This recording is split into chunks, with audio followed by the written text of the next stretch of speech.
জুরাইজ ভিতর থেকে আওয়াজ দিয়া বলেন, কে গো তোমরা, কে, কেন এমন করো, একটু কারণ বলো।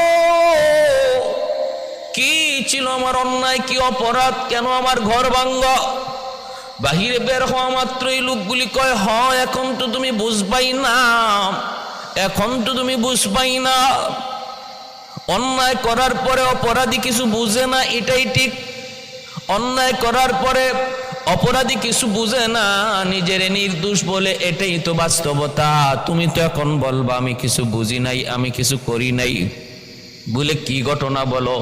কই মেয়েটারে জিজ্ঞেস করো। কি ব্যাপার বলো? মেয়েটারে জিজ্ঞেস করতেছে এলাকার মানুষে, মেয়ে বল বল, বিয়ে ছাড়া তোর কাছে সন্তান আসলো কেমন করে? মেয়েটা তখন বলতেছে, আমার সন্তানের বাবা হলো এই জুরাইজ। নাউজুবিল্লাহ। আল্লাহর ওলি জুরাইজ আসমান ভেঙ্গে যেন মাথায় পড়লো। এত বড় জিনার অপবাদ একজন আল্লাহর ওলির উপরে। জুরাইজ অবাক হয়ে গেলেন, আসমান ভেঙ্গে যেন মাথায় পড়লো। তিনি বুঝে ফেললেন কোন বহুত বড় পরীক্ষার সম্মুখীন হয়েছেন আল্লাহর তরফ থেকে। অন্যায় তার হয়ে গেছে, অপরাধ হয়ে গেছে, কোনো একটা অপরাধ হয়েছে, যে অপরাধের কারণে তিনি এত বড় পরীক্ষার সম্মুখীন হয়েছেন। আল্লাহওয়ালারা যখনই কোনো বিপদে পড়ে, যখনই কোনো মুসিবত হয়, তখনই তারা নিজের দিকে খেয়াল করে, আমার কোন অন্যায় হলো, কোন অপরাধ হলো, আমার কোন গুনাহ হয়ে গেল, আমার দ্বারা কোন ত্রুটি হয়ে গেল, আমার জীবনের যত বিপদ, যত মুসিবত, সব কিছু আমার কোনো না কোনো অন্যায়ের কারণে। জহারাল ফাসাদু ফিল বাররি ওয়াল বাহরি বিমা কাসাবাত আইদিন নাস। আল্লাহ নিজে বলেন, ছোট হোক বড় হোক, যত বিপদ, সমস্ত বিপদ তোমার হাতের কামাই। অতএব আল্লাহর ওলিরা তারা সর্বদা নিজের দিকে তাকাইতেন। এজন্যই তো সুলাইমান আলাইহিস সালাম যখন হুদহুদ পাখিকে পান না, তিনি তো বলবার কথা, আমার হুদহুদ কোথায়, হুদহুদ গেল কোথায়, এর কি হলো? কিন্তু সুলাইমান আলাইহিস সালাম হুদহুদের কি হলো এই প্রশ্ন না করে বলতেছেন, মা লিয়া লা আরাল হুদহুদা, আমার কি হলো, আমি যে আমার এত বড় নিয়ামত হুদহুদকে পাচ্ছি না, আমার কি হলো? তার মানে আমার দ্বারা কি ভুল হয়ে গেল, কি ত্রুটি হয়ে গেল? আল্লাহর ওয়ালারা সর্বদা নিজের দিকে তাকান। এজন্য মনে রাখবেন, আমার কোনো একটা নিয়ামত যদি কখনো ছিনায় যায়, কখনো চলে হাতছাড়া হয়ে যায়, অথবা কোনো একটা বিপদে আমি পড়ে যাই, যেটাতে পড়বার কথা না, সেটার মধ্যে আমি পড়ি, তখনই বুঝতে হবে এটা আল্লাহর পক্ষ থেকে আমার চলার পথে একটা হুচট খাওয়ানো, আমার চলার পথে একটা হুচট খাওয়ানো, যেন আমি থেমে যাই, আমি ভুল পথে চলতেছি, আমার দ্বারা ভুল হচ্ছে। আল্লাহ থামায় দেওয়ার জন্য, আমার জীবনের গতি বেগ, আমার জীবনের গতিটারে আটকায় দেওয়ার জন্য এমন একটা হুচট খাওয়ান। সতর্ক মানুষ যারা সতর্কতার সাথে চলে, তারা এটা বুঝতে পেরে সেখান থেকে ব্যাক করে, ভুল হলে তওবা করে। জোড়াই তিনিও বুঝতে পারলেন যে আমার এমন কোনো না কোনো একটা ভুল অবশ্যই হয়েছে, যাতে আল্লাহ নারাজ, যার কারণে আমি এই পরীক্ষার সম্মুখীন। কি সেই ভুল? চিন্তা করে পেয়ে গেলেন আমার মা একদিন নয় 3 দিন এসেছেন। আমি নামাজি ছিলাম, মার কথায় সাড়া দেই নাই, হয়তো এতে আল্লাহ নারাজ হয়ে গেছেন, নারাজ। এখন আমার আপনার প্রশ্ন হলো, নামাজ পড়ি কার জন্য? আল্লাহর জন্য। এইদিকে আল্লাহর জন্য নামাজ পড়লাম, নামাজ ভাঙলাম না, মা ডাক দিল, বাবা ডাক দিল, এতে আল্লাহ নারাজ হয়ে গেলেন কেন? আমি তো আল্লাহর জন্য নামাজ পড়তেছি, কেন আল্লাহ নারাজ হলেন? ফিকহের কিতাবে মাসালা লিখেন, একটা মাসালা শোনা 70 রাকাত নফল নামাজ পড়ার চেয়েও বেশি সওয়াব। তাহলে মাসালাটা একটু শুনুন। আমরা তো মাসালা জানতে রাজি না, ওয়াজ শুনতে খুব ভালো লাগে, কিন্তু মাসলা মানতে রাজি না, মাসলা জানতে রাজি না, মাসলা শিখতেও রাজি না। নামাজ পড়তেছি 1 রাকাত ছুটে গেলে নামাজ কেমন করে পড়তে হয় তা জানি না, জানার চেষ্টাও করি না, বরং আরেকজনের দেখা দেখি নামাজ শেষ করে নেই। ঈদের নামাজ পড়ি কেমন করে পড়তে হয়, কয়টা তাকবীর দিতে হয় জানি না, জানার চেষ্টাও করি না। আরেকজনে হাত উঠাইলো কি উঠাইলো না সেই দিকে লক্ষ্য করে অনেকে ঈদের নামাজ পড়ে ফেলে। জানাজার নামাজটা পর্যন্ত জানি না, মানুষের দেখা দেখি জানাজার নামাজ পড়ে ফেলি। এই হলো আমাদের জীবনের আদত। কিন্তু নারী যুবক 70 রাকাত, 1 রাকাত 2 রাকাত নয়, 70 রাকাত নফল নামাজ পড়ার চেয়েও বেশি সওয়াব আল্লাহ বেশি পছন্দ করে বান্দা যখন একটা মাসালা জানে। তাহলে মাসালাটা আসুন শুনি। আমি যদি নামাজে থাকি আর এই অবস্থায় যদি আমার বাপ মা আমাকে ডাক দেন, তাহলে আমি নামাজ ভাঙবো নাকি ভাঙবো না? শরীয়তের মাসালা কি? বাইরে বন্ধুরা, মাসালা হলো আমি ফরজ নামাজে না নফল নামাজে, এটা আগে দেখতে হবে। আমি যদি নফল নামাজে থাকি আর ওই অবস্থায় বাপ মা আমাকে ডাক দেন, তাহলে মাসালা হলো ডাক কেন দিছে, এটা কি জন্য মা ডাক দিল, কি জন্য বাবা ডাক দিল, এটা নিয়ে ভাববার কোনো দরকার নাই। নফল নামাজে থাকলে সাথে সাথে নামাজ ভাঙতে হবে, সাথে সাথে নামাজ ভাঙ্গা বাপ মার ডাকে জবাব দিতে হবে। কারণ এইদিকে হলো নামাজ হলো নফল, বাপ মার ডাকে সাড়া দেওয়া হলো ফরজ। ফরজ আর নফলে যদি টাক্কর লেগে যায়, টক্কর বেজে যায়, তখন ফরজ প্রাধান্য পায়। এজন্য নফল নামাজে থাকলে বাপ মার ডাকে সাড়া দেওয়া ফরজ, নামাজ ভাঙতে হবে। আর যদি আমি ফরজ নামাজে থাকি আর একদিকে বাপ মা আমাকে ডাক দে, এ আব্দুর রকিব, বাবা আব্দুল করিম, তখন আমার চিন্তা করতে হবে ডাকটা কি জন্য। এটা কি ইমার্জেন্সি ডাক নাকি মা এমনি ডাক দিছেন? যদি আমি বুঝি যে না, ডাকটা এমনিতেই হয়তো কোনো কিছু জানতে চায়, কিছু জিজ্ঞেস করবে, যেটা আমি নামাজ শেষ করে গিয়া জানাইলেও হবে, বিষয়টা যদি এমন হয়, তাহলে মাসালা হলো নামাজ শেষ করো তারপরে ডাকে জবাব দাও। আর যদি আমি বুঝি যে না, ডাকটা ইমার্জেন্সি ডাক,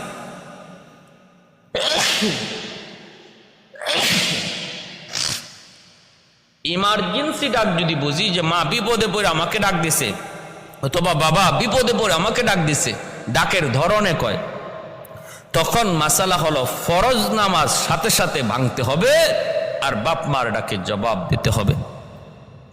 এখানে ফরজে ফরজে টাক্কর, কিন্তু প্রাধান্য পাবে মার বাবা ইমার্জেন্সি ডাক। হয়তো মা হুচট খায় পড়ে গেছে, অথবা বাবা বাথরুমে গিয়া মাথা ঘুরায় পড়ে গেছে, আর ডাক দিছে, কোথায় বেটা কোথায়, তাড়াতাড়ি আসো, আমার একটু ধরো। এই অবস্থা, এই রকম কোনো বিপজ্জনক কোনো ডাক শুনলে পরে মাসালা হলো ফরজ নামাজ ভাঙ্গো, ডাকে সাড়া দাও। জুরাইস তিনি চিন্তা করলেন, আমি নামাজে ছিলাম নফল নামাজ, হয়তো আমার মা আমার ডাকে জবাব না পায় মা কষ্ট পেয়েছেন, আর মা কি যেন বিড়বিড়া একটা বদদুয়া দিয়ে গেছেন। সাথে সাথে জুরাইশ বলতেছেন, আমার গন্ডগোল কোথায় আমি বুঝে ফেলেছি, আমাকে তোমরা একটু সুযোগ দিবানি। আমি সব কথা মেনে নিব, আমাকে মারধর পরে করো, একটু সুযোগ দাও। বলে কি সুযোগ? মায়ের কাছে যাব। দৌড় দিয়ে জুরাইশ মায়ের কাছে আসলেন, আইসা মায়ের পা ধরে মাপ চাইতেছেন। জুরাইশ বলতেছেন, মা আমার দ্বারা বহুত বড় ভুল হয়ে গেছে গো মা, বহুত বড় অন্যায় হয়ে গেছে মা, তুমি মাফ করো। মনে রাখবেন রে যুবক, বাপ মার দিল এত নরম, সন্তান যত বড় অপরাধ করুক না কেন, যদি বাপ মার কাছে মাপ চায়, মাপ চাইতে দেরি হয়, মাফ করতে দেরি হয় না। সন্তান মা বাবার পা ধরতে রাজি হয়, দেরি হয়, বাপ মার দিল নরম হতে দেরি হয় না। ভাইরা বন্ধুরা, কারণ সকল বিপদ সবাই দেখে সহ্য করতে পারে, কিন্তু সন্তানের বিপদ বাপ মা দেখে সহ্য করতে পারে না। সন্তান যদি মার কাছে বাবার কাছে মাপ চায়, বাপ মার সাথে সাথে মাপ করে দেয়। এ যুবক, বাপ মার দিল খুশি করা দুনিয়ার সবচেয়ে বেশি আসান। পৃথিবীতে এত সহজ আর কোনো কাম নাই বাপ মারে খুশি করা যতটা সহজ। 1000 টাকা ব্যয় করতে হয় না রে যুবক। খালি কমলা নিয়ে যদি মায়ের কাছে সন্তান যায় যদি বাবার কাছে যায়, বলে আব্বা আজকে বাজার থেকে খালি কমলা এনেছি মা, তোমার জন্য। দেখবা সাথে সাথে মার দিল খুশি হয়ে গেছে, মার দিল খুশি হয়ে গেছে, মা খুশি হয়ে গেছে। এই কমলা মা কিন্তু একা খায় না, তোমার সন্তানকে আগে খাওয়ায়, তারপরে নিজে খায়, তারপরে তোমারে দেয়। এর যুবক, কমলাটা যদি সন্তানের হাতে না দিয়া, বিবির হাতে না দিয়া, তুমি তোমার মায়ের হাতে দেও, বাবার হাতে দেও, দেখবা মার দিল খুশি হয়ে গেছে, মার দিল খুশি হয়ে গেছে। আমার সন্তান বাজারে গিয়েও আমার কথা ভুলে নেই। বাজারে যাওয়ার আগে যদি জিজ্ঞেস করো, মা গো, মা তোমার ঔষধ আসেনি, বাবা তোমার ঔষধ আসেনি, বাজারে যাওয়ার আগে মার কাছে জিজ্ঞেস করে যাও। মার এতটুকু জিজ্ঞেস করায় মার দিল খুশি হয়ে যায়। সন্তান বাজারে যাইতেছে, আমার কথা খেয়াল করছে, বাজার থেকে আসার সময় মার কথা খেয়াল করছে, খুশি হয়ে গেছে।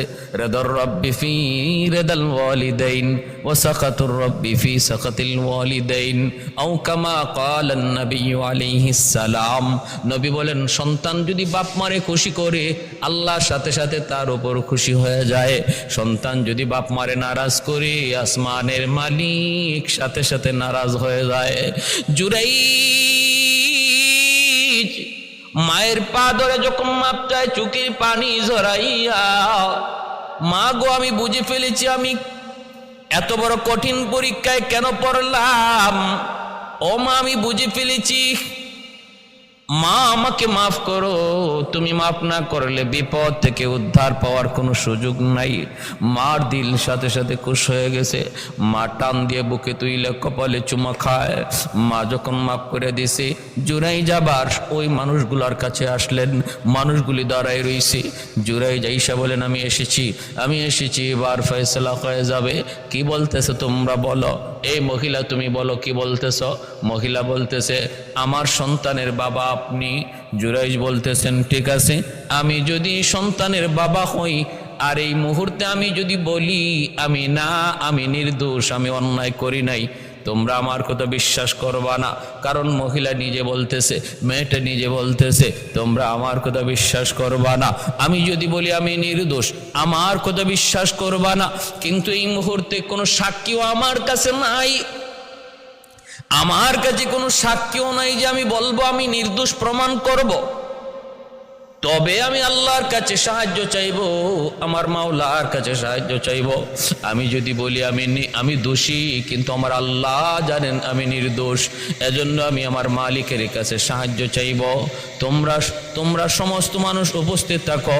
আজ আমার পক্ষে সাক্ষী দিবে এমন একজন দুধের শিশু, কুলের শিশু, যেই শিশুটা জন্মের পর মাত্র মায়ের দুধ খায়।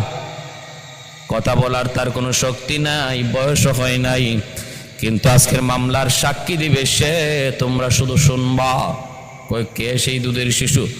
কই ওই শিশুটাই, যেই শিশু তার কুলে, যেই শিশুটা তার কুলে, এই শিশুটাই আজকের সাক্ষী দিবে। সে বলে দিবে তার বাবাকে। যদি ওই কুলের শিশুটা নিজেই বলে দেয় তার বাপকে, তার বাবার পরিচয় শোনায় দেয়, তাহলে কি বিশ্বাস করব? মানুষজন কয় তাহলে তো কোনো সন্দেহই নাই। আর এটা কেমন করে সম্ভব? এটা তো হইতেই পারে না। এই শিশু তো কথা বলার শক্তি নাই, এই শিশুর তো কথা বলার বয়স হয় নাই, তাহলে কেমন করে সম্ভব? জুরাইজ বলেন, সব সম্ভব যদি আমার আল্লাহ চায়, সব সম্ভব যদি আমার আল্লাহ চায়, সব সম্ভব যদি আমার আল্লাহ চায়। আলহামদুলিমান কাদ্দারা খাইরাম ওয়া খাবালা, আলহামদুলিমান কাদ্দারা খাইরাম ওয়া খাবালা, ওয়া শুকরু লিমান সাওয়ারা হুসনাও ওয়া জামালা, ওয়া শুকরু লিমান সাওয়ারা হুসনাও ওয়া জামালা, ফারদুন সামাদুন আন সিফাতিন খালকে বারিউন, রব্বুন আযালিয়ুন খালাকাল খালকা কামালা, লা জিদ্দা ওয়ালা নিদ্দা ওয়ালা হাদ্দা লিমাওলা, লা জিদ্দা ওয়ালা নিদ্দা ওয়ালা হাদ্দা লিমাওলা, আল আনা কামা কানা ওয়ালাম ইয়ালকা যাওয়ালা, আল আনা কামা কানা ওয়ালাম ইয়ালকা যাওয়ালা লা মিসলা ওয়ালা সাওয়ার মিসলাম ওয়া নাযীরা মান ক্বালা সিওয়া যালিকা ক্বাদ ক্বালা বুহালা। প্রশংসা করব কার? সকল ক্ষমতার মালিককে আল্লাহ। জুরাইজ বলেন, তাহলে তোমরা এবার নিজেরাই নিজের চোখে দেখো কি পরিমাণ ইয়াকিন আল্লাহর ওলির জন্ম নিল। এখন আমার সাথে আমার মায়ের দোয়া আছে, অতএব আমি বিপদে পড়ব না, আল্লাহ আমাকে বিপদে ফালাইবেন না। এতক্ষণ পর্যন্ত মায়ের দোয়া ছিল না, মার অন্তরে কষ্ট ছিল, এজন্য বিপদ। ভাইয়ের জন্যই তো মূসা কালিমুল্লাহ তিনার আম্মা যেদিন মারা গেলেন, আল্লাহ বলতেছেন মূসা এখন থেকে হুশে হুশে কদম বাড়ায়। এতদিন পর্যন্ত মা ছিল, মার দোয়াও পিছনে পিছনে ছিল। আজ তোমার মা দুনিয়ায় নাই, মার দোয়াও তোমার পিছনে নাই, অতএব রে মূসা কদম হুশে হুশে বাড়াইও। এত বড় পয়গম্বরে আল্লাহ কি সবক দিতেছে। আল্লাহ কয় মূসা বিপদ বিপদ বিপদ থেকে উদ্ধার করেছি আমি আল্লাহ, কিন্তু পিছনে মায়ের দোয়া। আজ পিছনে মায়ের দোয়া নাই, সামনের দিকে আগাইতে হুশে হুশে হাঁটো। ও ভাইরা বন্ধুরা, এজন্যই বলতেছি, এজন্যই খেয়াল করুন। জুরাইজ তখন বলতেছেন আমি তোমাদেরকে দেখায় দিব। এই বইলা তিনি ওই দুধের শিশুটার দিকে, দুধের শিশুটার কাছে যেয়া তার পেটের মধ্যে আঙ্গুল দিয়ে গুতা দিলেন। গুতা দিয়ে বলতেছেন ক দেখি তোর বাবা কি, ক তুই মানুষকে জানায় দে তোর বাবা কি। আঙ্গুল দিয়া যখনই এই দুধের বাচ্চার পেটের মধ্যে গুতা দিলেন, সাথে সাথে এই বাচ্চার জবান খুলে দিলেন কে? আল্লাহ। বাচ্চাটা আওয়াজ দেয়া কয় আমার বাবা হলো ওই রাখাল, ওই রাখাল যার নাম হলো মুখ, সে আমার বাবা। যাকে তোমরা অপবাদ দিচ্ছ সে আমার বাবা নয়, বাবা হলো ওই রাখাল। এলাকার মানুষজন অবাক হয়ে গেল, বাচ্চার সাক্ষী সবাই বুঝে ফেলল। সাথে সাথে জুরাইজ তিনি আল্লাহর ওলি, তিনি মুক্ত হয়ে গেলেন। এদের এই অপবাদ থেকে আল্লাহ তারে মুক্ত করলেন ওই দুধের বাচ্চার সাক্ষীর দ্বারা। আর অপরাধ গিয়া পড়ল রাখালের উপর আর এই মেয়ের উপর, দুজনের শাস্তি ধার্য হলো। বিপদ থেকে আল্লাহ তারে বাঁচাইলেন এই দুধের বাচ্চার সাক্ষীর মাধ্যমে। এই ঘটনাটা আল্লাহর নবী হাদিস শরীফে এনেছেন। ইমাম বুখারী রহমতুল্লাহি আলাইহি তার বুখারী শরীফের মধ্যে এনেছেন। হযরত ঈসা আলাইহিস সালাম মায়ের কোল থেকে তিনি কথা বললেন, শাহাদত আঙ্গুল উঁচু করে তিনি বলতেছেন ইন্নী আব্দুল্লাহ, আমি হলাম আল্লাহর গোলাম। আতানিয়াল কিতাব, আল্লাহ পাক আমাকে কিতাব দিয়েছেন। ওয়াজআলানি নবিয়্যা, এবং তিনি আমাকে নবী হিসাবে পাঠাইছেন। তোমরা আমার মাকে মিথ্যা কোনো অপবাদ দিও না। আমি আমার মার গর্ভ থেকে দুনিয়ায় এসেছি। আমার মাওলার ইশারায়, আল্লাহ পাকের কুদরতি ফয়সালায় এক্ষেত্রে আমার কোন ধরনের মা এর সাথে এই ব্যাপারে কোনো অন্যায় কাজ করেন নাই, অন্যায় কাজে মা জড়িত হন নাই। তোমরা আমার মা মরিয়ম আলাইহিস সালামের ব্যাপারে কোনো মিথ্যা বা কোনো সন্দেহমূলক কিছুই তোমরা বলবা না। ভাইরা বন্ধুরা, আল্লাহ পাক কুরআনুল কারীমের মধ্যে উল্লেখ করেন মরিয়ম আলাইহিস সালাম ওনার গর্ভে সন্তান আসলো, অথচ মরিয়ম আলাইহিস সালামের বিয়ে হয় নাই। জিবরাইল আমিন তিনি এসে একটা ফু দিলেন, এতেই করে হযরত মরিয়ম আলাইহিস সালাম তিনি গর্ভবতী হয়ে গেলেন। যদিও মরিয়ম তিনি বলেছিলেন কেমন করে এটা সম্ভব, আমার তো বিয়ে হয় নাই, কোনো পুরুষের সাথে আমার কোনো স্পর্শও লাগে নাই, তাহলে কেমন করে সন্তান দেওয়া সম্ভব? জিব্রাইল আলাইহিস সালাম বললেন, আমার আল্লাহর হুকুম যখন যেখানে যেভাবে হয় সেভাবেই হয়ে যায়। এখানে যুক্তির কোনো প্রয়োজন নাই, বাস্তবতার কোনো প্রয়োজন নাই, এখানে কোনো নিয়ম কানুনেরও প্রয়োজন নাই। আল্লাহর কুদরত যখন যেটা প্রকাশ করতে চায় প্রকাশ হয়ে যায়, কারণ মালিক সমস্ত বিষয়ের উপর ক্ষমতাবান। ওয়া হুয়া আলা কুল্লি শাইইন কাদির,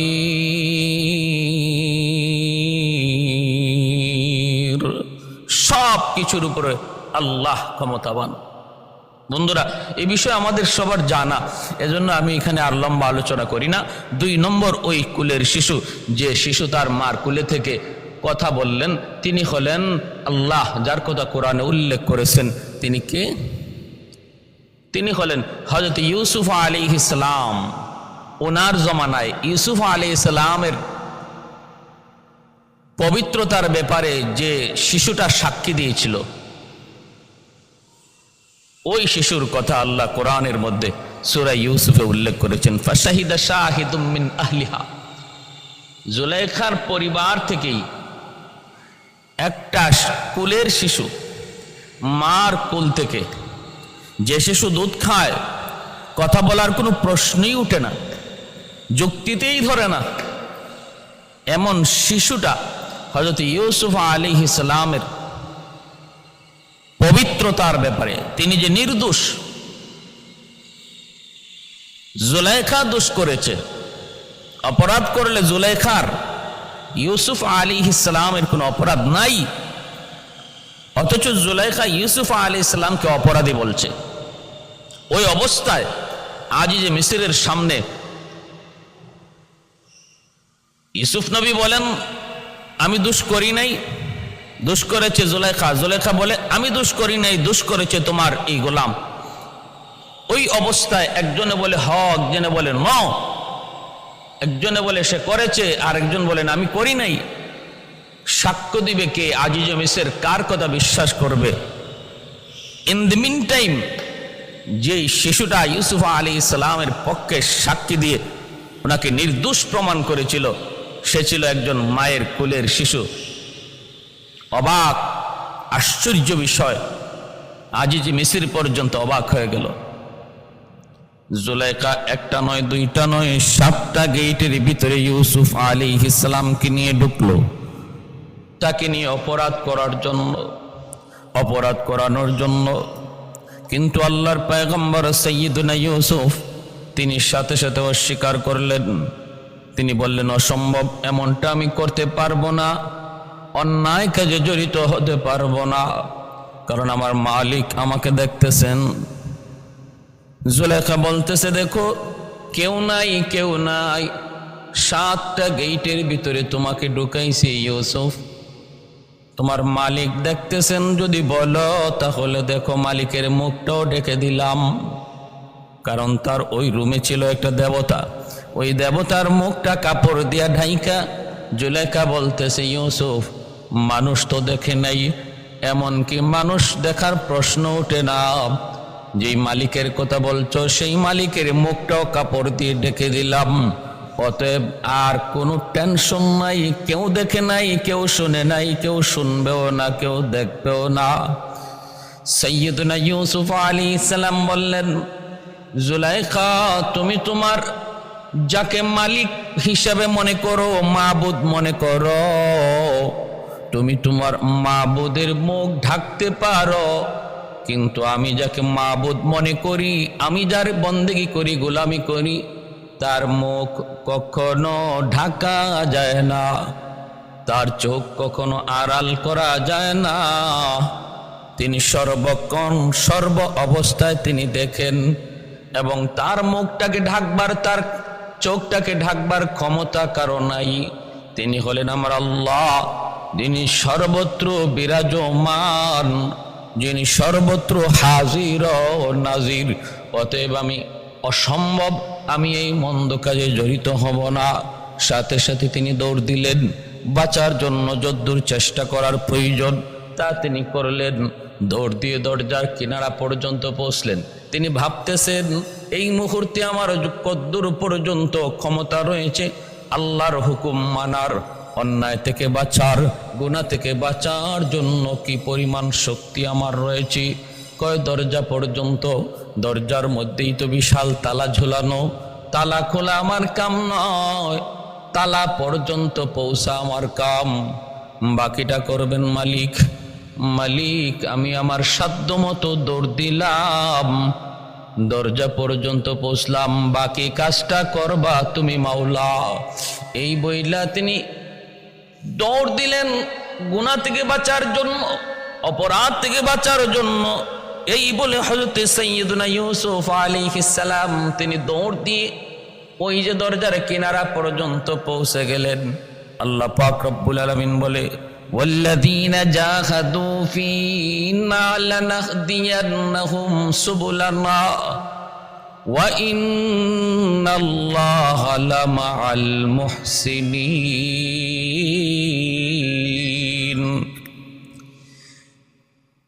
আল্লাহ পাক বলেন, বান্দা আমাকে পাওয়ার জন্য যখন সামনে আগায়, আমি আল্লাহ তার সামনে রাস্তাগুলি সব আসান করে দেই। আমাকে পাওয়ার জন্য যখন বান্দা সামনে অগ্রসর হয়, আমি তার সামনে রাস্তাগুলি সব খুলে দেই, তখন আমি তার পথে সাহায্য করি। তাহলে বোঝা গেল আল্লাহকে পাওয়ার জন্য যখন চেষ্টা করে তখন আল্লাহ সাহায্য নাজিল হয়। চেষ্টা না করলে আল্লাহ তারে সাহায্য করতে আগান না। আমি আল্লাহকে পাওয়ার জন্য এক কদম যদি সামনে আগাই, আল্লাহ পাক আমার কাছে সামনে আমাকে পাওয়ার জন্য মালিক 2 কদম সামনে আগান। হাদিসে কুদসির মধ্যে এসেছে, মান তাকাররাবা ইলাইয়া শিবরান তাকাররাবতু ইলাইহি জিরা ওয়া মান তাকাররাবা ইলাইয়া মাশিয়ান তাকাররাবতু ইলাইহি হারওয়ালা। আল্লাহ পাক বলেন, 1 কদম তুমি সামনে আগাও, তোমাকে কোলে নেওয়ার জন্য আমি আল্লাহ 2 কদম সামনে আগাবো। আমাকে পাওয়ার জন্য তুমি পায়ে হেঁটে আগাও, আমি আল্লাহ তোমাকে কোলে নেওয়ার জন্য দৌড়ে সামনে আগাবো। বাইরা আস-সাইয়ু মিন্নি ওয়াল ইতিমামু মিনাল্লাহ। আমার আপনার কাম হলো চেষ্টা করা, আমার আপনার কাম হলো চেষ্টা করা। গন্তব্যে পৌঁছে দিবেন আল্লাহ, গন্তব্যে পৌঁছে দিবেন আল্লাহ। যে সাইয়্যিদুনা ইউসুফ আলাইহিস সালাম তিনিও আল্লাহকে পাওয়ার জন্য দৌড় দিয়া সাধ্যমতো তিনি দরজা পর্যন্ত পৌঁছে গেলেন। বাকিটা করবেন আল্লাহ। সাথে সাথে আল্লাহ পাক ওই তালাটা কুদরতি ভাবে আল্লাহ খুলে দিলেন। ইউসুফ আলাইহিস সালাম দৌড় দিয়া দরজা পার হলেন, সামনে আর একটা দরজা, ওখান পর্যন্ত গেলেন। বাকিটা করলেন আল্লাহ। সামনে আর একটা দরজা, দৌড় দিয়ে ওই পর্যন্ত গেলেন, বাকিটা করলেন আল্লাহ। একে একে 7টা তালা কুদরতি ভাবে আল্লাহ পাক খুলে দিলেন। 7টা গেট পাড়ি দিয়া যখন সামনে আগান, পিছনে জুলেখা। জুলেখা ইউসুফ আলাইহিস সালামের পিছনে পিছনে দৌড়ায়, ইউসুফ আলাইহিস সালাম সামনের দিকে দৌড়ান। জুলেখা পিছন থেকে ইউসুফ আলাইহিস সালামের জামা ধরে টান দিল, জামাটা ছিঁড়ে গেল। ইউসুফ আলাইহিস সালাম আর জুলেখা 7 গেটের সামনে, মেইন গেটের বাহিরে আসা মাত্রই দেখে আজিজে মিসর জুলেখার স্বামী দাঁড়ায় আছি, জুলেখার স্বামী দাঁড়ায় আছি। আজিজে মিসরের সামনে দুজন যায় হাজির। স্বামী তো অবাক হয়ে গেল, দেইকা ব্যাপার কি? পিছনে স্ত্রী দৌড়ায়, সামনে ইউসুফ, দুজনে এসে তার সামনে হাজির। অবাক নয়নে তাকায় রইছে, যেন চোখটার প্রশ্ন করে, কি ব্যাপার, কি হয়েছে তোমাদের, কি হলো? জুলেখা প্রশ্ন করার আগেই সে তার চালাকি শুরু করলো। চালাকি বলতেছে, জাহাপনা, যারে এতদিন পর্যন্ত আপনি নিজের সন্তান বইলা তারে পাললেন, লালন পালন করলেন, এতটা আমানত এতটা আমানতদারি, যার মধ্যে বিশ্বস্ততা, যার মধ্যে আছে, আপনি মনে করলেন সেই আজকে আপনার সাথে বিশ্বাসঘাতকতা করেছে, সেই আজকে আপনার আমানতে খেয়ানত করেছে। বলে কি? সে আপনার আমানতে খেয়ানত করেছে এই কথা বুঝাইতে চাইল ইউসুফ আমার সাথে অন্যায় করার জন্য আন্দরে ঢুকছিল। কত বড় জঘন্যতম অপবাদ মুহূর্তের ভিতরে। যেন আল্লাহ বলে নারীদের ষড়যন্ত্র বড় কঠিন। এমনকি আল্লাহ পাক রব্বুল আলামিন শয়তানের ষড়যন্ত্রের ব্যাপারে আজিম বলেন নাই, কঠিন বলেন নাই। নারীর ষড়যন্ত্রের ব্যাপারে আল্লাহ আজিম শব্দ ব্যবহার করেছেন, ইন্না কাইদাকুন্না আজিম। নারীদের ষড়যন্ত্র শয়তানের ষড়যন্ত্রের চেয়েও কঠিন। সব নারীর কথা বলি নাই, যে সমস্ত নারীরা ষড়যন্ত্র করে, যারা এই জঘন্যতম কাজে লিপ্ত, তাদের কখনো কখনো ষড়যন্ত্র শয়তানের ষড়যন্ত্রকেও হার মানায়। ইউসুফ আলাইহিস সালাম নীরব থাকেন নাই। যখন ওনার উপরে একটা মিথ্যা অপবাদ দেওয়া হচ্ছে, শরীয়তের বিধান হলো আপনার উপরে কেউ মিথ্যা অপবাদ দিবে আর চুপ থাকবেন না, এটা শরীয়তের বিধান নয়।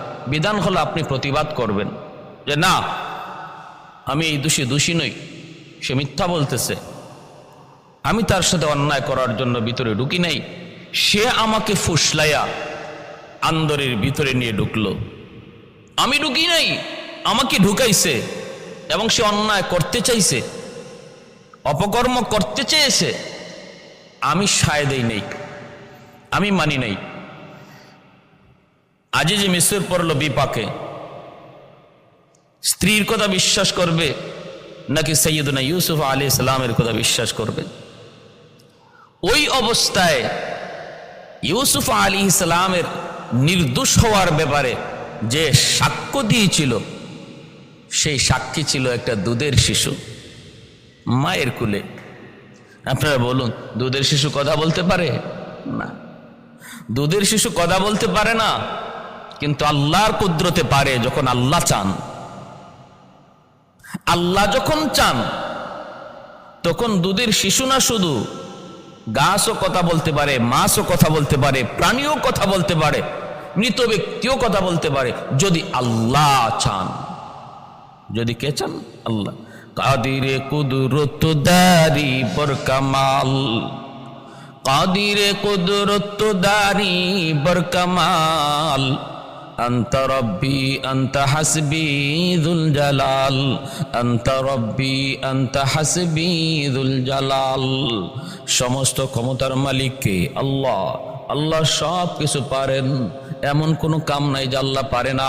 আমরা যা পারি না আল্লাহ তা পারেন, আমরা যা দেখি না আল্লাহ তা দেখেন, আমরা যা শুনি না আল্লাহ তা শোনেন।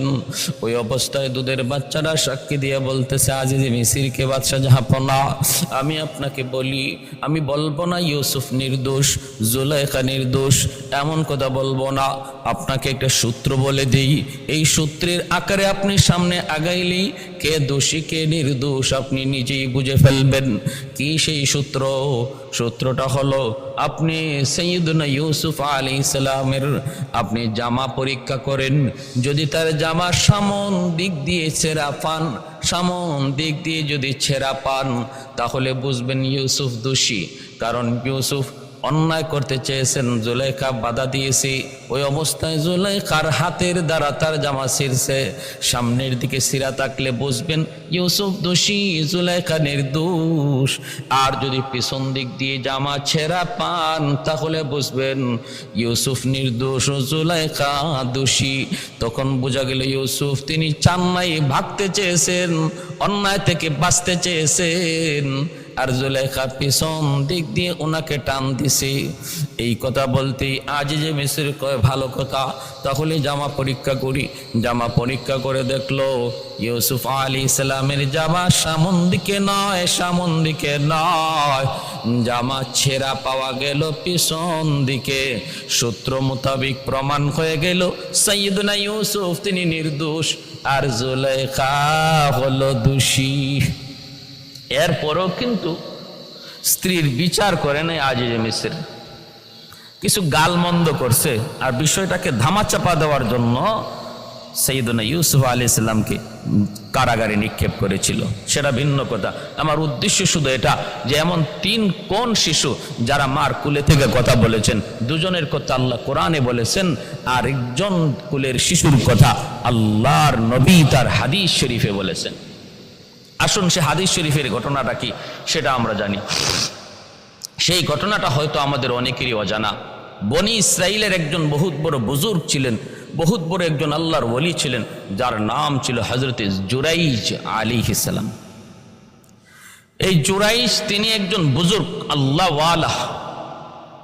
বনি ইসরাইলে আল্লাহকে পাওয়ার জন্য, ইবাদত বন্দেগীর জন্য সংসার ছেড়ে, জনপদ ছেড়ে পাহাড়ে জঙ্গলে নির্জনে চলে যাওয়ার একটা বিধান ছিল, সুযোগ ছিল, যার কারণে বহু মানুষ, বহু বুজুর্গ তারা সব কিছু ছেড়ে, বিয়ে শাদী, মা বাবা, আত্মীয় স্বজন ছেড়ে শুধু আল্লাহর পাগল হয়ে পাহাড়ে জঙ্গলে নির্জনে তারা সময় কাটাইছেন।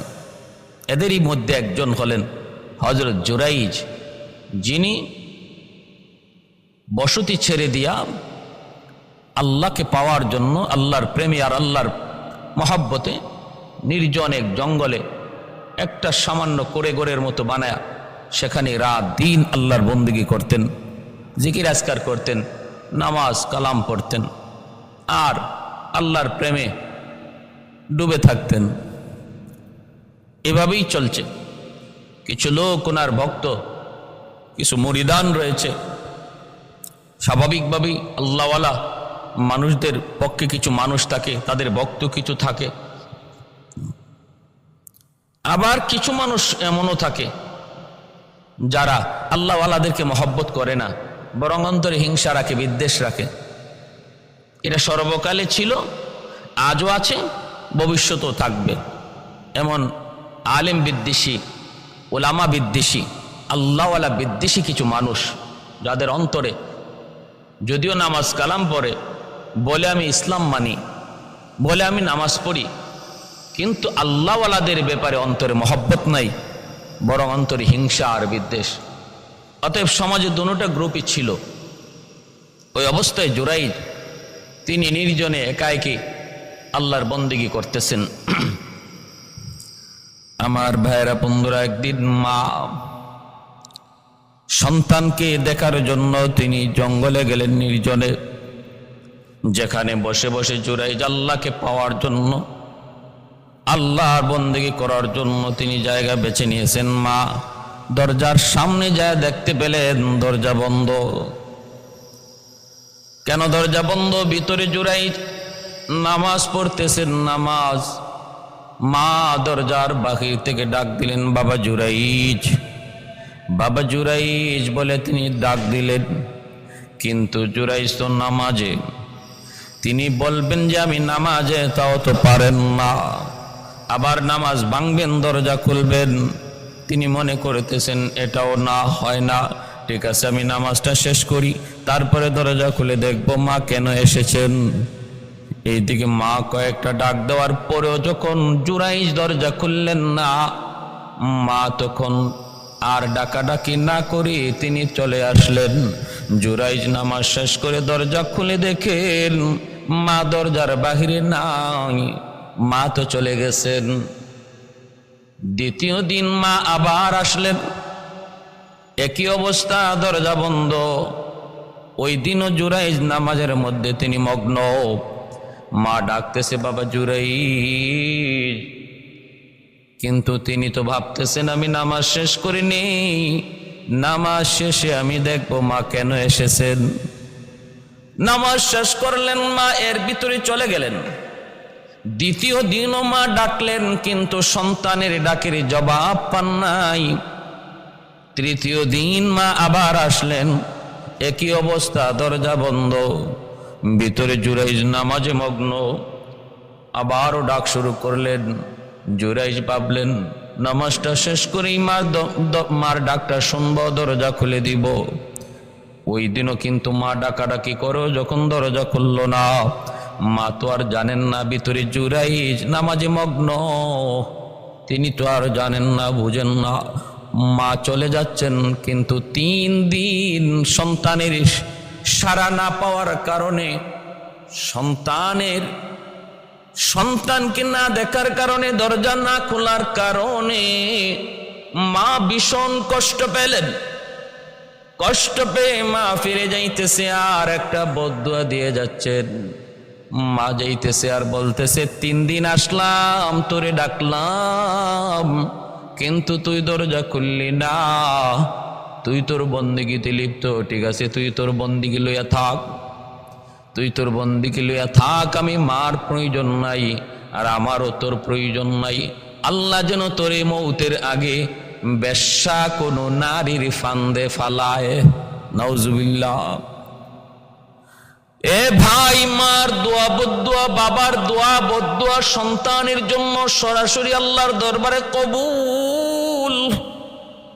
এটা আমার নবী বলেছেন, 3 ব্যক্তির দোয়া বদদুয়া আল্লাহর দরবারে সরাসরি কবুল। মাঝখানে কোনো বাধা থাকে না রে যুবক। সালাসাতুন দাওয়াতুম মুস্তাজাবাতুন লা শাক্কা ফীহ, দাওয়াতুল মাজলুম ওয়া দাওয়াতুল মুসাফির ওয়া দাওয়াতুল ওয়ালিদ আলা ওয়ালাদিহি। একদল হলো মজলুম, মজলুমের দোয়া বদদুয়া আল্লাহর দরবারে সরাসরি কবুল। দ্বিতীয় হলো মুসাফিরের দোয়া বদদুয়া আল্লাহর কাছে সরাসরি কবুল। তৃতীয় হলো বাপ মার দোয়া বদদুয়া আল্লাহর কাছে সরাসরি কবুল। এজন্য দুর্বলের উপরে জুলুম করো না, দুর্বলের উপরে জুলুম করো না, কারণ দুর্বলের আহাজারি আল্লাহর আরশ পর্যন্ত পৌঁছতে কোনো বাধা থাকে না। দুর্বল যদি আহ কয়, মালিক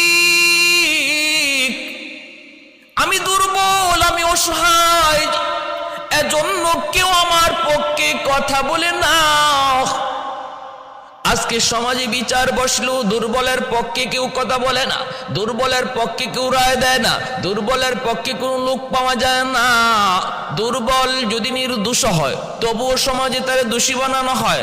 আর সবল মানুষ, যার শক্তি আছে, টাকা আছে, গোষ্ঠী বড় আছে, বিচার তার পক্ষে যায়। এজন্য মনে রাখবা, কোনো দুর্বল মানুষের উপরে বিচার আচার জুলুম কইরা তুমি যদি আজকে তার উপরে বিজয়ী হয়ে যাও, মামলার রায় যদি তোমার হাতে নিয়ে যাও, মনে রাখবা এই মামলা এখানেই শেষ নয়। এটা দুনিয়ার আদালত থেকে আসমানি আদালতে যায় জমা হয়। যদি কোনো মামলা দুনিয়ার আদালত থেকে আসমানি আদালতে যায়, ওই মামলা থেকে রেহাই পাওয়ার কোনো উপায় নাই। এজন্য রে আমার ভাই, খেয়াল করে শুনেন, মামলা দুনিয়াতে শেষ করে যাবেন, কোন মামলা আসমানি আদালতে যেন না যায়। মৌতের আগে আগে সব মামলা দুনিয়াতে ডিসমিস করেন। কার উপরে জুলুম করেছেন, মৃত্যুর আগে আগে মাপ চেয়ে নেন। কার হক নষ্ট করেছেন, মৃত্যুর আগে আগে তার হক তার ফিরিয়ে দেন। আল্লাহর আদালতে যেন মামলা না গড়ায়, যদি গড়ায় তাহলে মস্ত বড় বিপদ। 2 নম্বর হলো মুসাফিরের দোয়া বদদুয়া। মুসাফিরকে কষ্ট দিও না, পারলে তার কাছ থেকে দোয়া নিও।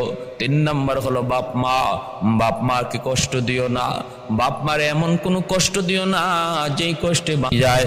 এই অবস্থায় যদি তোমার মরণ হয়, যত বড় নামাজি, যত বড় দিনদার, যত বড় আল্লাহওয়ালা, যত বড় হাজি আর যত বড় গাজী হও না কেন, যদি মার দিলে কষ্ট থাকে, বাবার দিলে কষ্ট থাকে, তাহলে কোনো আমলি আল্লাহর কাছে তোমাকে মাফ করাইতে পারবে না, নাজাত দিতে পারবে না।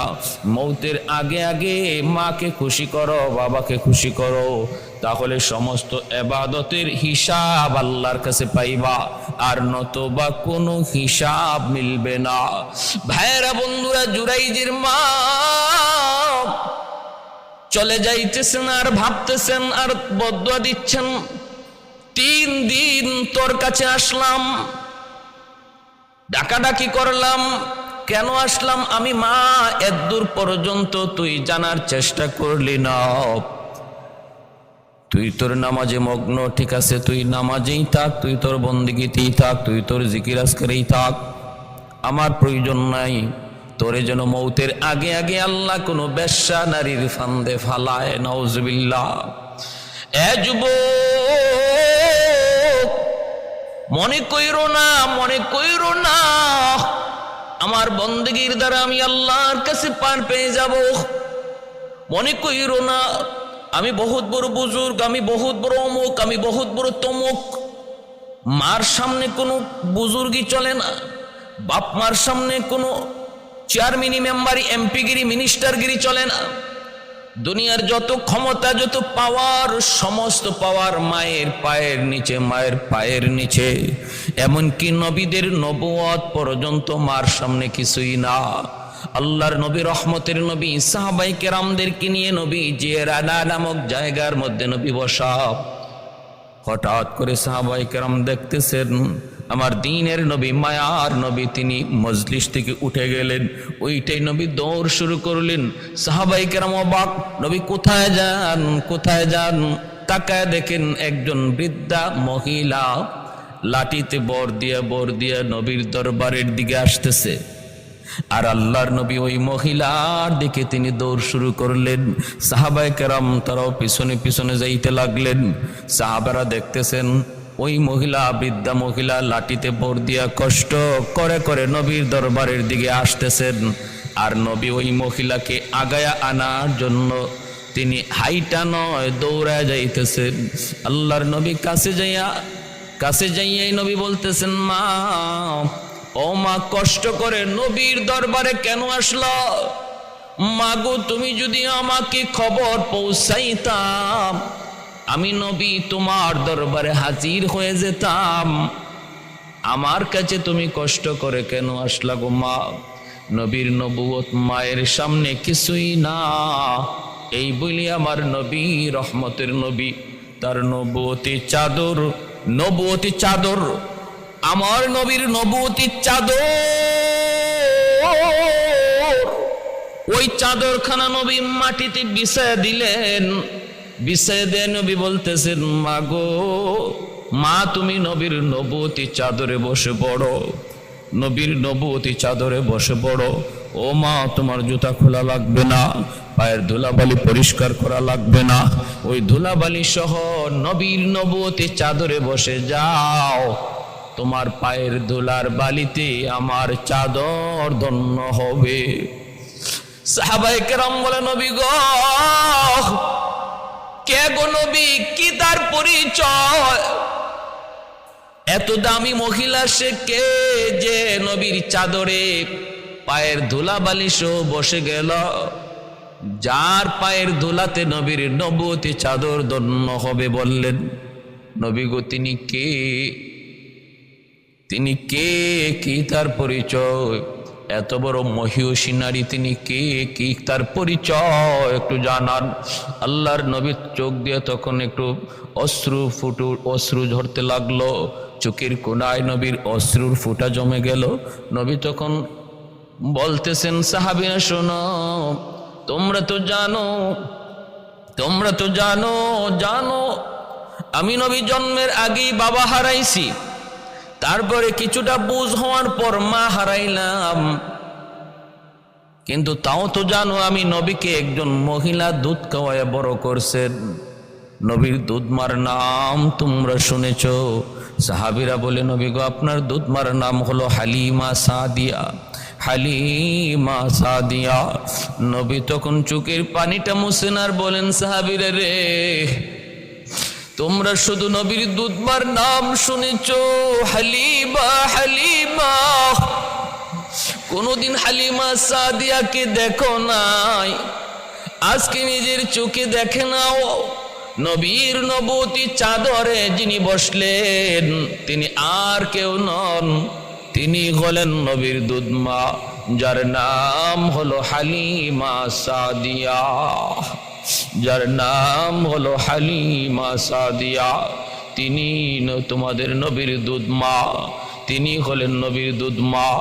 আল্লাহর নবী বুঝাইলেন, সাহাবীরা রে, মনে রাখো, মার সামনে আমি নবীর নবুয়ত কিছু না, আমি নবীর নবুয়ত কিছুই না। এজন্য যুবক, মনে রাখো, তুমি যত কিছুই হও না কেন, সন্তান তুমি যত বড়ই হও না কেন, দুঃখিনী মার সামনে তুমি কিছুই না। কারণ তোমার জীবনে যত পাওয়া সব কিছুর পিছনে মায়ের দোয়া।